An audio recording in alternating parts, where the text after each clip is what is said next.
Hoje eu quero trazer para vocês 4 lições que nós aprendemos com a tentação de Jesus. Todos nós conhecemos o quanto o Senhor foi tentado por 40 dias e 40 noites. Foi na verdade uma quarentena muito especial e muito interessante a que Jesus foi submetido. E conforme nós lemos nesse texto, nós vamos perceber que algumas lições nós podemos tirar a partir dessa leitura. E a primeira lição que eu percebo, que eu vejo da tentação de Jesus, é que Jesus foi conduzido ao deserto pelo Espírito Santo. Jesus foi submetido àquela tentação sob a orientação do Espírito Santo.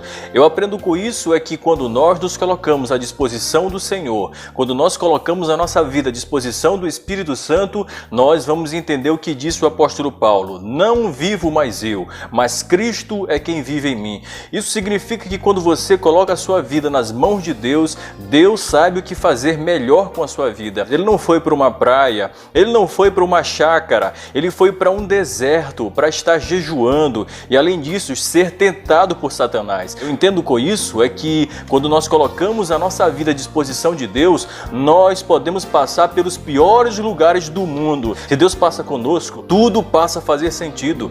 Você pode ir lá no fundo das águas. Se Deus for com você, se o Espírito Santo estiver com você, se for o Espírito Santo que estiver orientando você, pode acreditar, Ele vai estar com você. Você pode até passar pelo fogo, como passaram Sadraque, Mesaque e Abednego, mas se Deus estiver com você, você vai passar e vai sair vivo. A segunda coisa que eu aprendo com essa tentação de Jesus é que nós vemos que ao final dos 40 dias, olha quem aparece. Aparece o inimigo, fazendo a Jesus 4 propostas muito tentadoras, porém muito indecentes. Todos nós sabemos que o jejum e a oração são canais de conexão com Deus. É a maneira que você se aproxima de Deus. E Jesus, durante aquele jejum por 40 dias e 40 noites, estava perto de Deus, estava aproximado de Deus. Eu aprendo com isso essa segunda lição. Quanto mais perto você tentar ficar de Deus, mais perto o inimigo vai querer ficar de você, para te perseguir, para te tentar,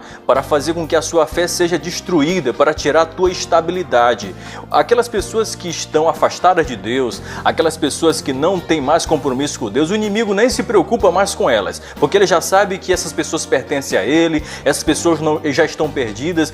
Com essas pessoas ele não tem mais nenhuma preocupação, porque já pertencem a ele. Agora, aqueles que se consagram diante de Deus, aqueles que se colocam à disposição de Deus em oração e se aproximam de Deus, são essas pessoas que o inimigo vai se aproximar cada vez mais para destruir. Disse o apóstolo Pedro na sua segunda carta que esse mesmo inimigo, ele está ao nosso redor, bramando como um leão faminto para querer nos tragar. É porque nós estamos perto de Deus, porém, por mais que ele se aproxime da minha vida e por mais que ele se aproxime da sua vida, pode ter certeza, ele não vai nos tragar, porque quem está do nosso lado é o leão da tribo de Judá, ele que nos protege de tudo, inclusive dos ataques do inimigo. A terceira lição que eu aprendo com a tentação de Jesus é que o diabo gosta de pôr dúvidas em nosso coração.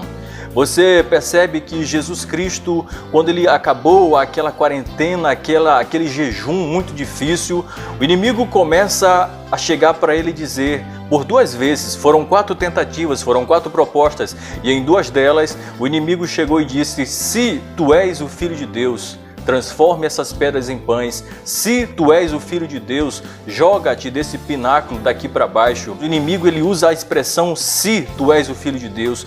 Todos nós sabemos que no capítulo 2 de Mateus, enquanto Jesus estava sendo batizado por João Batista, o próprio Espírito Santo desceu sobre Jesus em forma de pomba, dizendo, e uma voz foi ouvida por todo mundo que estava ali, uma voz que dizia: este é o meu Filho amado, em quem me comprazo. Ali estava bem claro que Jesus estava sendo autentificado como Filho de Deus, como aquele que veio para perdoar os nossos pecados, e disso ninguém tinha dúvida. Porém, o inimigo não quer que você tenha certeza da sua salvação. O inimigo ele chega com essas expressões: se tu és o Filho de Deus, querendo colocar dúvidas no coração de Jesus. Às vezes, mesmo que Deus ele tenha perdoado os nossos pecados, mesmo nós sabemos que estamos em Cristo, estamos salvos, o inimigo às vezes ele quer colocar dúvida em nosso coração, ele quer fazer a gente duvidar de que não somos mais filhos de Deus, de que estamos perdidos e que não temos mais perdão. O inimigo ele vai tentar de tudo, e essa tentativa vai ser para desestabilizar a sua fé, para tirar sua concentração do Senhor e para fazer com que você não creia nas palavras do Senhor, mas creia nisso que está escrito lá em Romanos capítulo 8, versículo 1.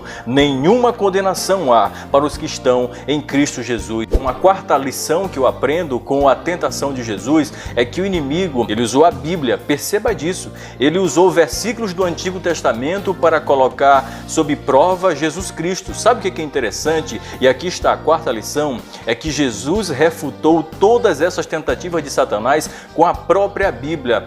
Pelas 4 vezes que Jesus ele respondeu a Satanás naquela tentação, ele disse sempre a expressão: está escrito. Está escrito, está escrito, está escrito. A lição que eu aprendo com isso é que o inimigo, ele só é vencido pela palavra. Ele só é vencido com a dedicação completa à palavra de Deus. Então, pela oração e pela palavra, nós venceremos. O inimigo, ele usou diversos textos do Antigo Testamento para tentar confundir Jesus Cristo. É preciso entender que o diabo, ele é muito esperto. A gente nunca deve subestimar a inteligência dele, a capacidade dele, porque ele é muito astuto. Ele tem ardis ferozes para confundir qualquer um. Ele pode utilizar inclusive a própria Bíblia para fazer você deixar de crer em algumas coisas. Porém, o inimigo ele só é vencido pela palavra. Está escrito, está escrito, está escrito, está escrito. Foi o que Jesus Cristo disse. E é isso que nós temos que tomar como lição para nós, sabendo que o inimigo só será vencido com jejum, com oração e com a palavra de Deus. Se você não maneja bem a palavra de Deus, jamais será possível vencer o inimigo. Mas faça como o apóstolo Paulo disse ao jovem Timóteo: maneje bem a palavra da verdade. Ela é a espada de 2 gumes que vai até a divisão entre alma e espírito, entre juntas e medulas, conforme está escrito lá no livro de Hebreus. E que com essa mensagem nós possamos fortalecer a nossa fé, entender que se nós estamos à disposição de Deus, em primeiro lugar, Ele pode nos levar em qualquer lugar, mas Ele garante que ali tem um propósito e que o Espírito Santo estará conosco. Que possamos também lembrar que o inimigo ele gosta de colocar dúvidas no coração das pessoas. Mesmo você sendo filho de Deus, o inimigo ele pode colocar dúvida no teu coração. E que possamos lembrar que ele é muito interesseiro, ele é muito oportunista. Ele surge naquela hora em que você está mais precisando de alimento espiritual, ou até mesmo alimento natural. Ele começa a chegar e se aproxima de você para roubar a tua paz. E que por fim você entenda que ele só será vencido com a oração e com a palavra de Deus. Que Deus abençoe a você.